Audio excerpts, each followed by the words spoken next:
Wednesday. So, trying something new today. I'm making a little video. And a lot of you might know that I had a podcast. It went on for about a year and a half, and I'll talk a little bit about why it ended. But I miss it. So, I'm not starting a new podcast, but I've just want to try something. I'm calling it Coffee with Stacey. See, I have coffee with my Maryland Terrapins cup. Woo, go Terps! And I'm just gonna do some video recordings, me chatting, and we'll see how it goes. I'm hoping it's something you like, and I'm hoping it's something that's gonna be really fun, and we'll just do it.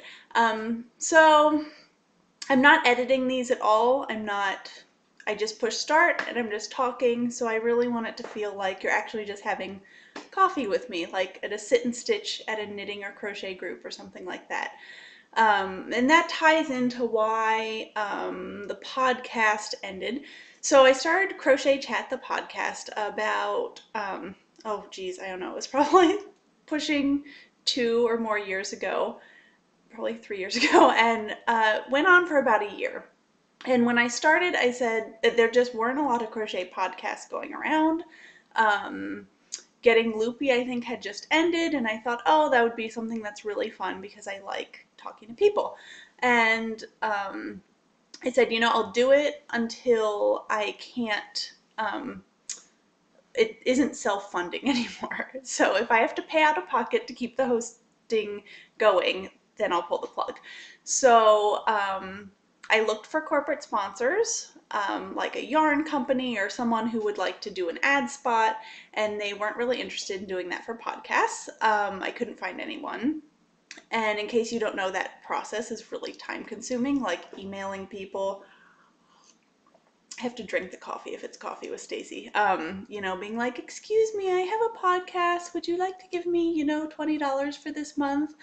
And I had some very, very generous listeners who gave me donations. And I thank them a lot because I think there was really great content on that podcast that I'm hoping to repost soon on the blog once I figure out how to make that work. And after about a year, that money ran out, and so I stopped the podcast. And to be honest, it's a really, really time-consuming thing to do, to have a podcast that's regularly scheduled, that you have to, it's just, I don't know, something about, I got stuck in this headspace about the format. Like, you have to, people like podcasts on iTunes, right? So you have to upload it to iTunes, which means you have to have like a logo, and you have to have the tags, or else people can't search and can't find you, and they won't get the email when it's up. And so there's a lot of things that go along with doing a for real podcast that are very time consuming. And I really respect the people who do them, but I'm not about to do that in this. So I'm just recording. I'll see what happens. I've been really inspired by two women. So Abby Glassenberg, you might know, because I'm on her podcast a lot. And I just love, love, love the format. All she does is chat, well, not all she does, but what she does is just chat with two other people about 5 things they're doing now. There's no, theme, and just the playfulness of it and the honesty is so, so great. So that's really inspirational to me. And also I just watched Elizabeth from Dark Matters Knits podcast, which is a video cast. I don't know, a video cast. And she just did this. She sat down in front of the camera and just talked. And I, as a customer or a viewer, I just felt so attracted to that. Like, I actually put her on my ottoman with my little computer, and she just was talking to me, and I was like, the whole time I was like, yeah, totally, yeah. And I really loved that.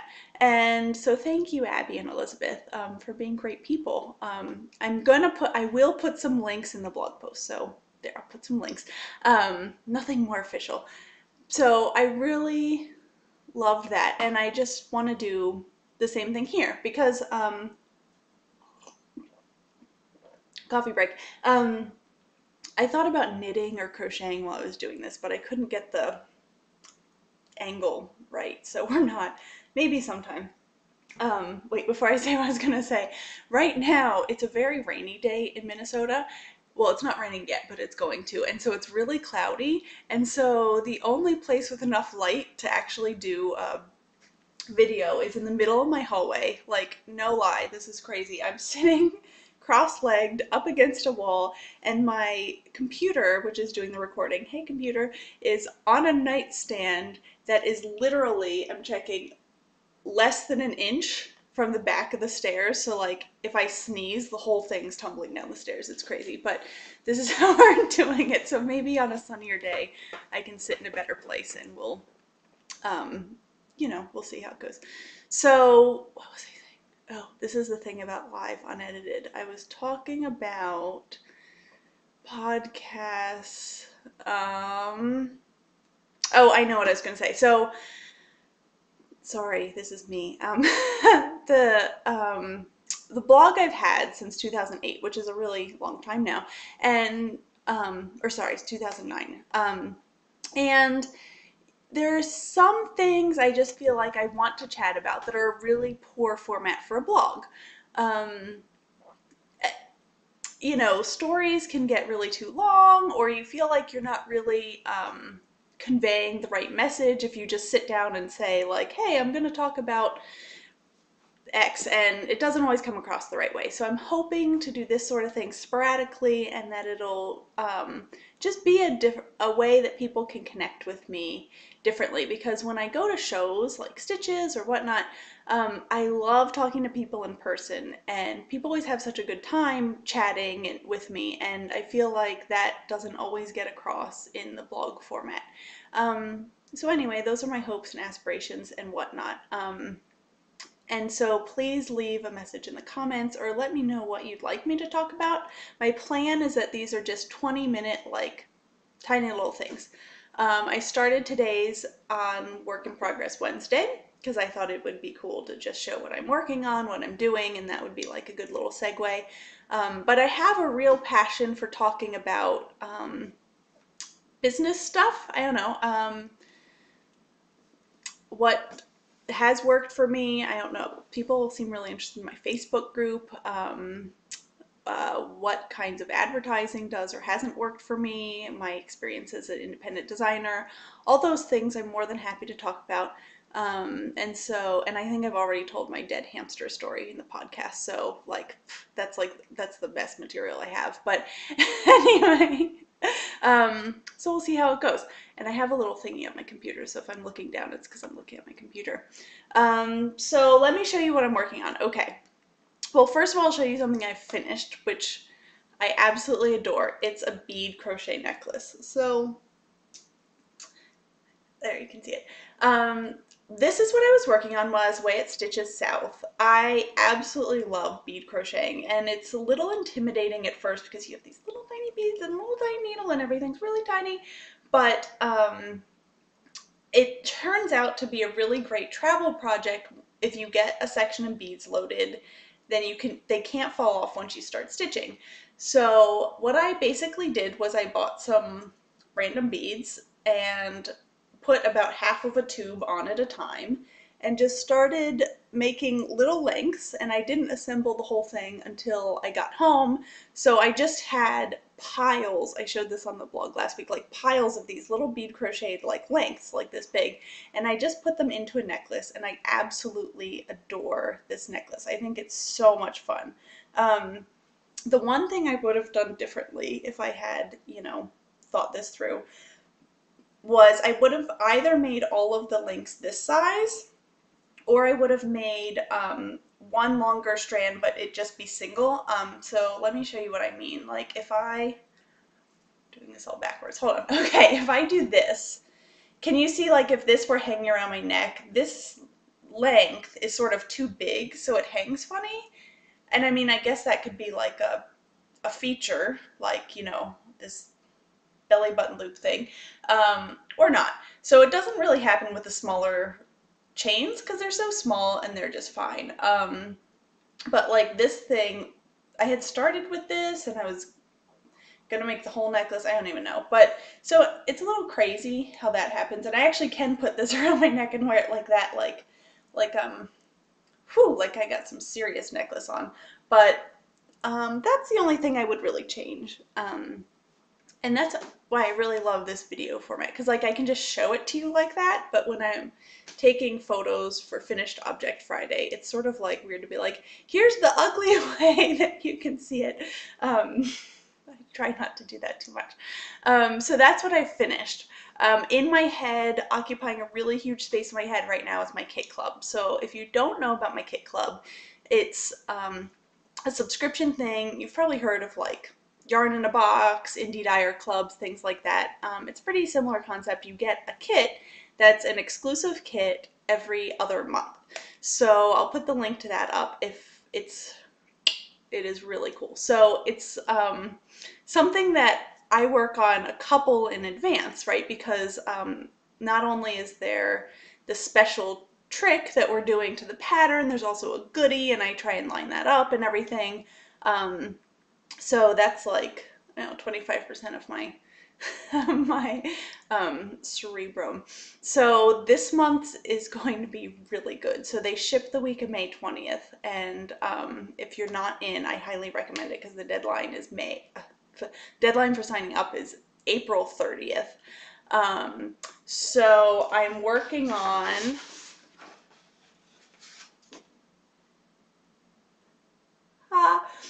totally censored, but let's just pretend you can see it. So I finished the sample the other day.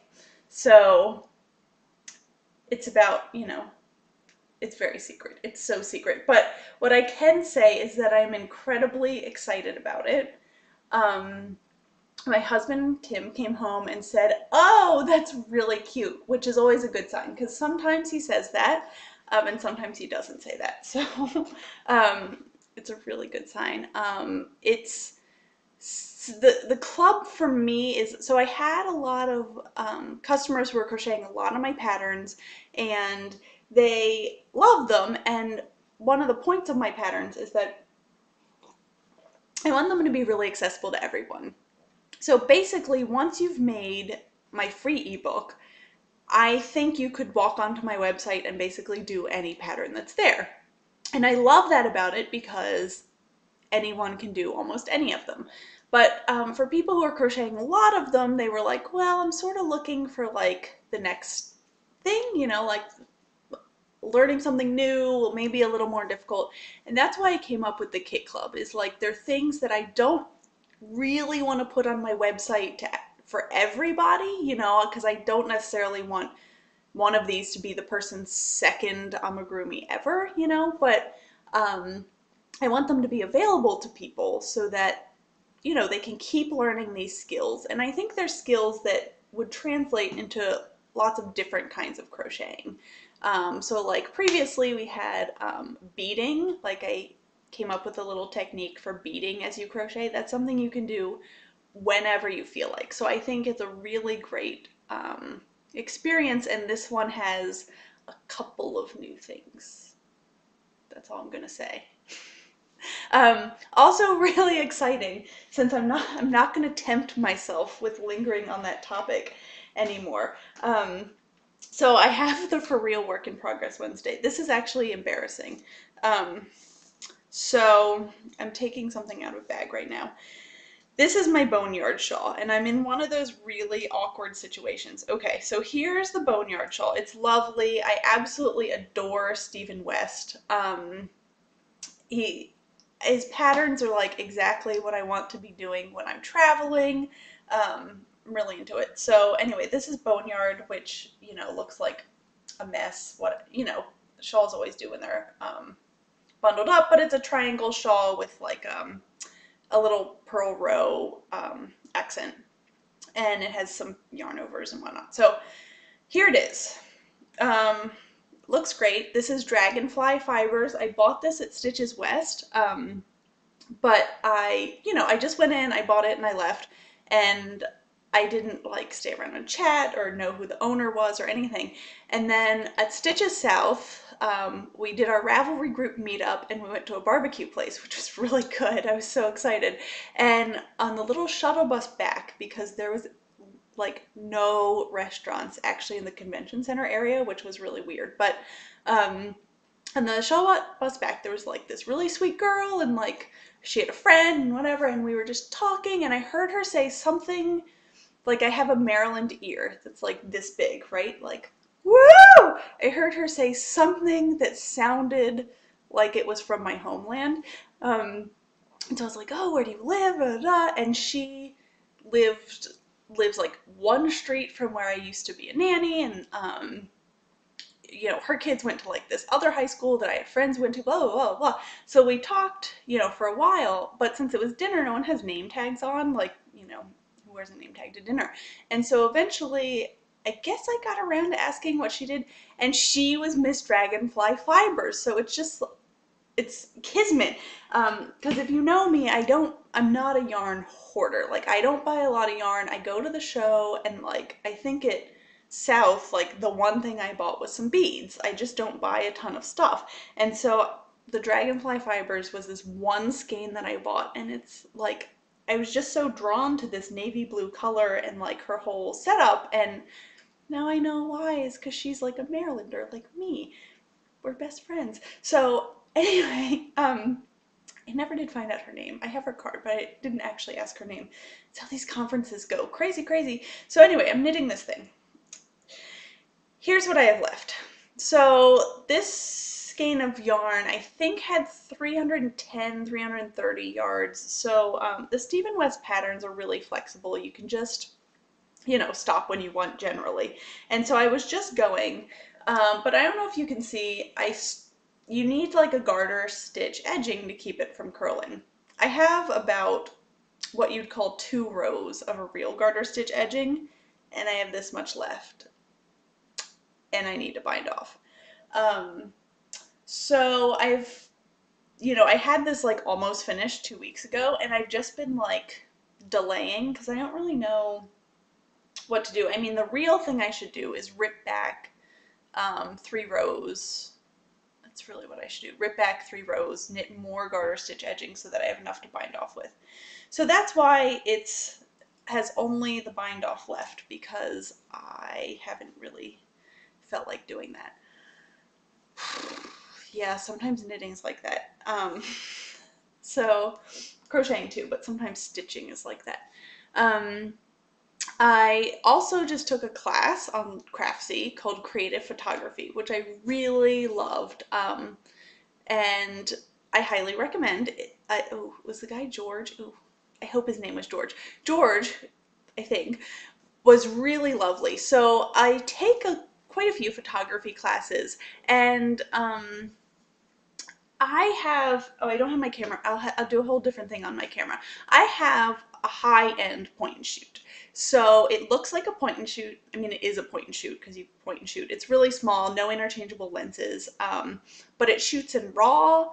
It has manual focus. Like, it has a lot of features, but it's not a DSLR.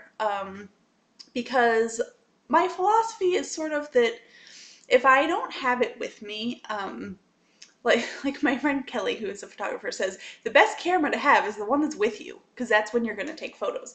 I wouldn't feel comfortable traveling with a big DSLR. Sometimes one thing I like to do is take photos of, you know, yarn shops I visit and stuff, and I do always ask if I can take photos, and they usually say yes, but, you know, pulling out the, can I take photos? Has a different vibe than just like snap, snap. So I have found this method as being the middle. It still allows me to take high quality photo shoots that I need for my website and product photos, but it's portable and allows me to do what I think is really important for blogging, which is having a camera with me all the time, snap, snap. So in my photography, I'm not really that interested in using reflectors and the separate flash, and I'm not into that, and that's what a lot of photography classes are about, is getting the lighting perfect, and that's great because professional photographers really need to do all that stuff. But this class wasn't about that. It was great. This guy did have a big fancy camera, but he didn't use any exterior flashes, any reflectors. He would say something like, you know, see, like that, see how that better that is, you know, turn your face to the light or whatever, use a white wall as a reflector, but sit near a window, but nothing that we couldn't all do with our phones. And he was really into capturing, like it's called creative photography because it's about like just capturing really fun moments that people are having. So he had people jumping on the bed, like, laying down on this piece of furniture you don't, usually lie down on, like making a mess in the kitchen, whatever. And it was really cute and really inspiring. And I really enjoyed it. And, I think it's great for like blogger type people, but also if you have kids, like just the photo, like he did a whole thing on a kid's birthday party. And it was just so great to get those photos that are like the in between moments, he calls them. Because when I look back through my photos, like, it's just like the funny, like there's this one photo of me sitting in my mom's lap while she's crocheting. I'm sure that was the most boring thing ever because my mom crocheted all the time. Like me sitting in her lap while she was crocheting probably happened about 6 times a week. But someone snapped a photo, and that's the photo that I really love. So I think that's really a goal that we should have in taking photos, is like getting those fun moments. And so I really love that class. Also in exciting news, this is my book in Spanish. I am so excited. This is Crocheted Softies, Muñecos de Ganchillo. If I speak Spanish, it has to be in a guy voice, 18 simpáticos animales de todo el mundo. Dun dun, and there's music in my head and everything. I'm just kidding. So I'm really excited about this because I actually speak Spanish. My books have been is it true, all three of my no, just the two of my books have been translated into German. And I have tons of Spanish speaking customers and Facebook fans and whatever. And, they're always asking me, like, why isn't it in Spanish? And the truth is, we have no control over it. The way it works, at least with my publisher, is an overseas publisher just purchases the rights to it and does it. Like, we don't get to ask, hey, can you be in Spanish or whatever. So we just sort of wait. And it's been, I guess, 2 years since the book came out, and now it's really in Spanish, and I am so excited. It's really funny because the German publishers redid the entire book, like different covers. The name is really different. So the name is, well, it's Frische Freunde, so it translates to like naughty friends or like, mischievous friends. Whereas in the Spanish version, they kept everything like pretty similar, except for like the layout's exactly the same, except they changed some of the names to things that I guess are really names. Did you know a jellyfish is called a medusa? Which totally makes sense. I love that. So I am just so excited and over the moon about this. And it coincides with me getting my Nelson the Owl pattern translated into Spanish. So this is something that, well, I already said I'm really excited about. I've been waiting for this like Christmas. Like they told me on March 24th or something that it was coming, and I'm like, hooray! And what I think is so interesting about different languages that, like, so we have knitting and we have crochet in English, and crochet literally means hook in French. Like that's like if you have I don't know, probably this is gross, but probably the thing butchers used to like pick up a giant piece of meat, or like the Egyptians used to pull brains out the nose, like was a hook. What, it doesn't even a hook, just a boring hook. So we have these two totally different words. A lot of other languages don't distinguish. So amigurumi, which means like knitted or stitched doll. The root is knitting, stitching, crocheting, but there isn't two different words. There aren't two different words for knitting and crochet. And the same thing in Spanish. So there's tejido, which is knitting or crocheting. So ganchillo means hook. So these, I guess, are hooked animals. But a lot of times when you're reading, so like in the back it says tejidos con diferentes tipos de puntos, which means knitted or stitched with different types of stitches. So I always think that's really cool to see in different languages how they use those words. It's just interesting. So other things, geez, I said I was going to keep this to 20 minutes. Let's just 30, maybe 30, 25. So I'm terrible. So one of my friends just launched her website this week. So she is amazing. So, okay, her name's May. She's from Tiny Hands, who does polymer clay scented jewelry. So you've probably seen me wearing a couple pieces. I absolutely love them. They're really scented. And I'm always like, smell my necklace, because they're really cool. So be warned. Anyway, she's super organized, and even though she has this whole polymer clay business, her head and interests are really about business stuff. Like, she's just a really good businesswoman. And her husband's a computer coder, programmer, and so they're launching a new app and website. I mean, there's a website for the app called Craftivity, and it's for helping creative people, designers, artists, makers, plan their time and set goals. So it's sort of like a souped up calendar software with goal setting like things, for especially for designers and makers. So I'm really excited about that for her on her behalf. Cheers. Um, I drink coffee really slowly. This is actually my normal pace of drinking coffee. So I'll put the link in there too. They're running a Kickstarter campaign which lets you get a discount on the first year's subscription, and I think it'll be released in full in August, and so I'm really proud of her and really happy for her, and the site looks beautiful. Congrats, me. Coming up, some exciting things. So as you know, I've recently moved to Minnesota, so I'm in Minnesota. So I'm getting into the Minnesota swing of things, and one of those things is this weekend is Yarn Over. Actually, Saturday is Yarn Over. It's a one-day, like, rock'em sock'em, like, yarn fest.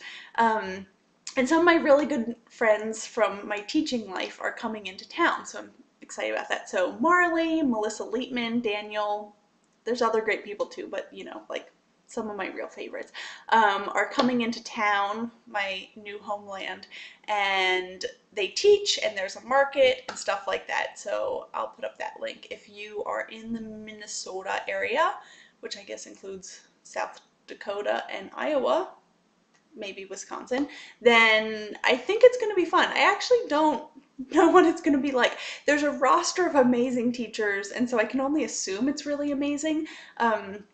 The best place to get information is they have this brochure you can download. The website's a mess. It's really confusing. The market, I found out after Ravelry discussion, is free to get into, so there's vendors. Just go. That'll be fun. And TNNA is coming up. So I had planned to talk about TNNA this whole time, but I chitter-chattered away, so it'll have to wait for another time. But TNNA is basically, it's an industry conference for yarn companies, shop owners, designers, things like that. And I've gone for quite a few years in a row now, and so it's coming up. I'm getting ready, and you will have to wait, I guess, to see what getting ready means. I guess I've just locked myself into doing another one of these, didn't I? So anyway, I'm going to start a thread in the Ravelry group for the Fresh Stitches Ravelry group for discussion. I like I said before, and I don't mean to like harp on this, but I spend a lot of time thinking about what's the best way to not just run my blog and business, but how to interact with people, right? Because different people interact different ways. Like, for example, this is a good story. I wanted to buy some bird's eye fabric, which is diaper fabric, because I use it to make my unpaper towels.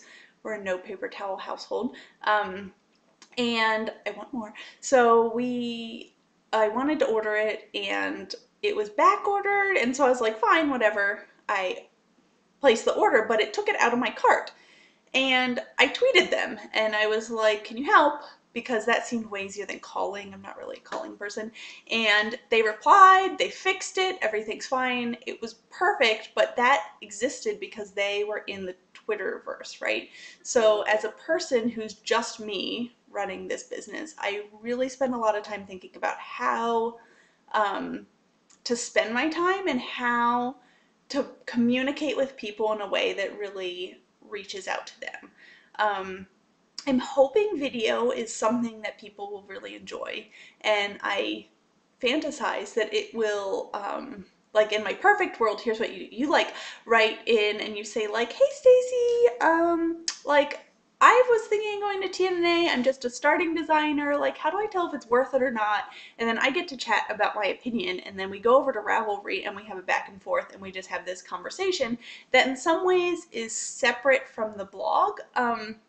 Because I love my blog, but a lot of what works best for the most of my readers is a tutorial, um, or something that's easily read on a mobile device. And so I've been feeling, I don't want to say pushed, but I've been feeling steered to doing things that are sort of shorter, more contentful, and things that will be easily spread, right? And not the things that are longer conversational things. I haven't figured out how to do in writing on the blog in a way that really connects with people. So I'm hoping that this video allows us to do that and have a conversation that keeps going, right? Like, just like we're having a little sit and stitch or whatnot. So anyway, I've already gone on for 30 minutes, which was 10 minutes past what I said I was going to do.